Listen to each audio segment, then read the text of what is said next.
Welcome to the Happiness Podcast. I'm Dr. Robert Puff.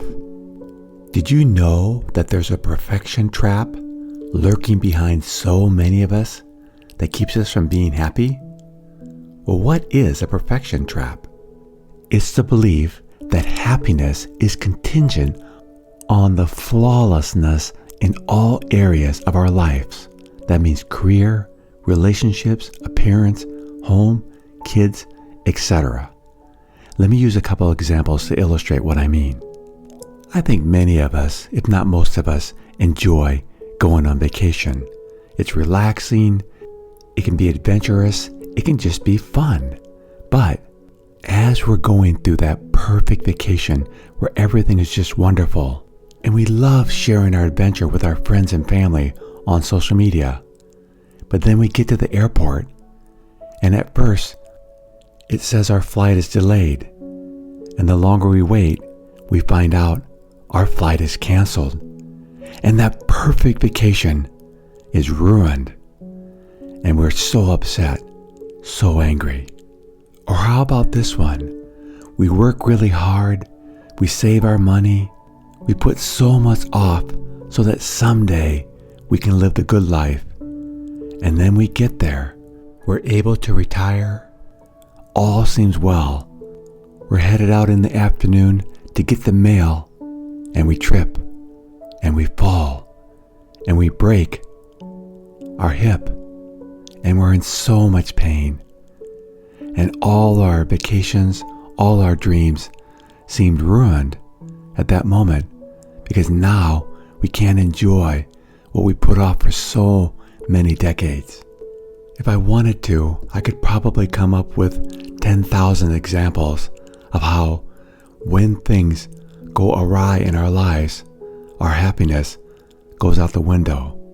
Sadly, many of us struggle with an unconscious expectation that life should be free of discomfort, mistakes, and challenges. And when they're all gone, then we'll be happy, but not before then. And the truth is, we do get pockets of time, however brief, where life does seem perfect. And these can be the best times of our life. But they don't last. And if we seek that perfection in an imperfect world, sadly, we're going to suffer throughout our lives. How do we fall into this trap? Because it's keeping us from being happy, because our world in which we live will never be perfect. And yet there can be a part of us that so desperately wants it to be perfect, even though we know that's causing us to suffer. That desire for perfection in an imperfect world. Haven't we all been to a wedding that was just beautiful, that was exquisite, that was almost heavenly, a most beautiful wedding, and yet perhaps the bride or the groom or someone in the wedding party, like a parent, has gotten so upset because one thing went wrong. And in his and her mind, the wedding is now ruined. Why do we do this? It can be based on many things. One can be the fear of failure, the idea that any imperfection is a catastrophic personal flaw. Or sometimes it's based upon fear of judgment, worrying about what other people will think if things aren't just perfect. Don't we see this so often with celebrities? We don't hear about their lives when they're going well. But when there's a mishap, when there's something that happens in their lives that isn't perfect, the media jumps all over it and reports it all around the world. So we know there's a desire to look for imperfections in others, and we fear that judgment. And sometimes we even partake in that judgment of others. And then there can be conditional self-worth, believing we are only worthy, lovable if we're perfect. Others of us get caught in the perfection trap because of our learned behavior. We grow up in environments with high, often unrealistic expectations. Our parents may teach us, unless you go to college and get a degree, you're a loser. I've worked with people that have been incredibly successful in their careers, and yet they feel less than because they didn't get a college degree, even though they may make 100 times more than their parents ever made. And lastly, I think there's just a misconception about happiness. There's often a cultural narrative that happy people have perfect lives. That is not true. Happy people have the same lives that you and I do. It's just they see it not as something that needs to be perfect, but they see it as, this is my life. I can find happiness here and now. When we adopt the perfection trap, sadly, there's a lot of destructive impact from this mindset. It will affect our mental health. We may feel anxiety, stress, constantly worried about things not being perfect. We may feel depressed because of feelings of inadequacy, hopelessness, and burnout when perfection is just not attainable. We may struggle with low self-esteem, perpetually feeling not good enough. Some of us may struggle with procrastination, avoiding tasks due to the fear of not doing them perfectly. And it can even impact us when we struggle with difficulties because of setbacks, because minor issues now become major crises. And not only does a perfection trap affect us, it can affect our relationships with others. We may end up having strained connections with others because we're applying perfectionistic standards to others, leading to disappointment and judgment. It can impact our authenticity with others because we're hiding vulnerabilities and struggles to maintain a perfect image, preventing deeper connections with those that we love. And we can even develop resentment towards others because they're not meeting our unexpressed perfect expectations. And the perfection trap can even impact our personal growth. The trap can stifle creativity and risk-taking because of fear of making mistakes prevents us from being explorative and innovative. And think of the countless missed opportunities because of our fear of not excelling in these projects. And it can keep us from enjoying the present moment because we're always focusing on what isn't perfect or what could be better. And then there's just burnout.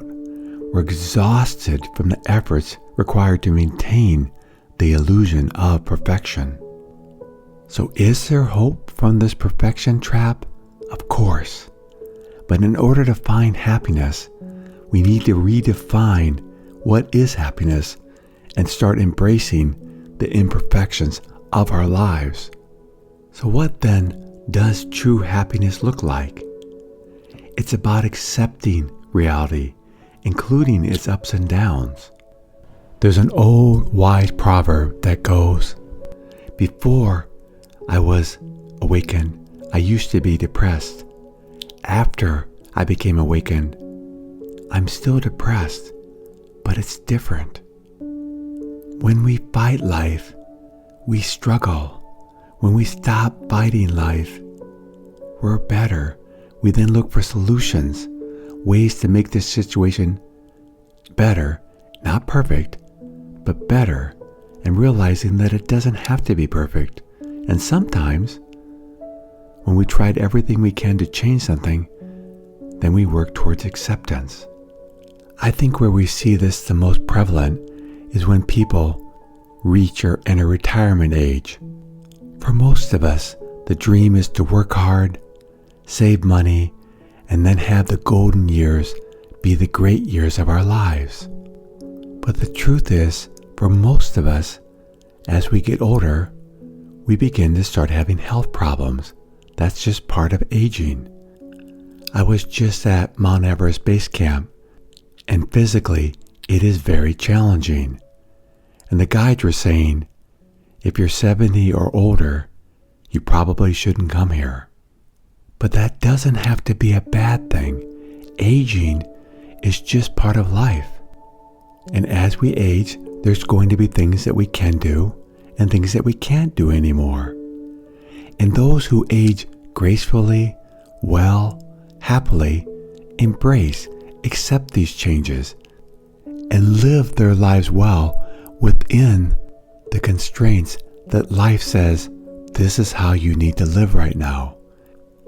When Hillary made it to the top of Mount Everest, it was incredibly straining on his body, but he knew as he got older, he would not be climbing it again. There are peaks in our lives that once we reach them, we won't reach them again, and that's okay. When we accept the changes of life, whatever they bring, we do so much better. And next, we look for joy in progress, not in perfection. Let's say we want to learn to play the cello, and we listen to Yo-Yo Ma, who plays it angelically. We're not going to play it at his level, but we can still enjoy playing the cello.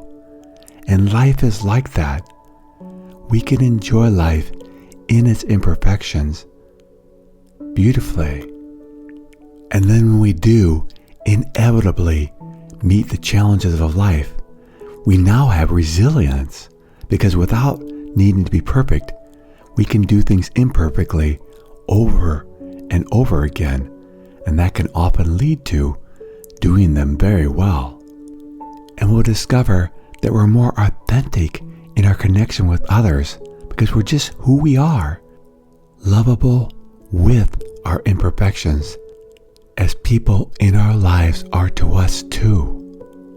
And then when we do have moments of imperfection, we'll discover a self-compassion and kindness towards ourselves, because we don't need to be perfect, and we can love and embrace our imperfections and those of others too. So ultimately, in order to fix the perfection trap, we have to first be aware that we're doing it. We have to notice, oh yeah, right now, this was a really good day, but that one thing went wrong, and life now is miserable. When we notice we do things like that, just the awareness that we're doing it will help, because now we can shift our mindsets and say, no, there's so many beautiful things in my life. I'm thankful for them. We'll practice more now self-compassion, because we'll treat ourselves with the same kindness that we'd offer a friend.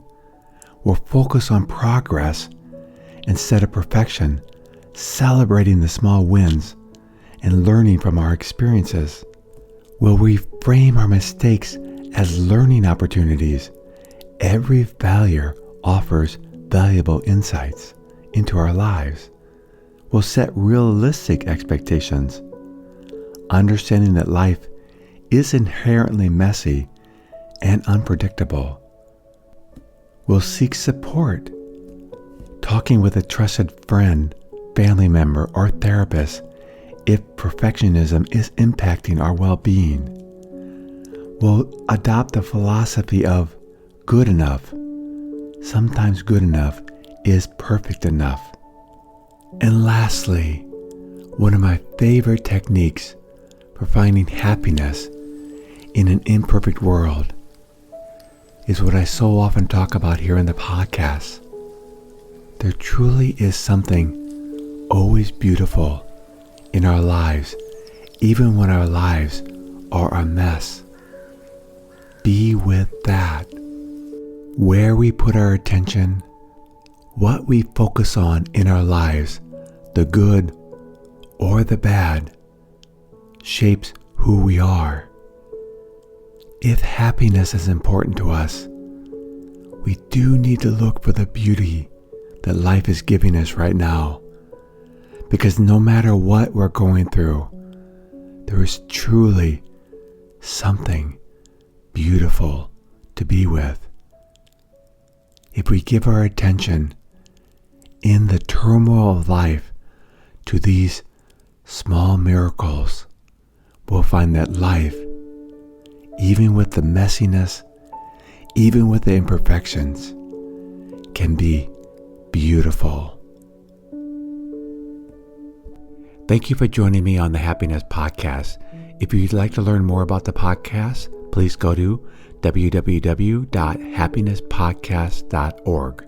That's happinesspodcast.org. Until next time, accept what is, love what is.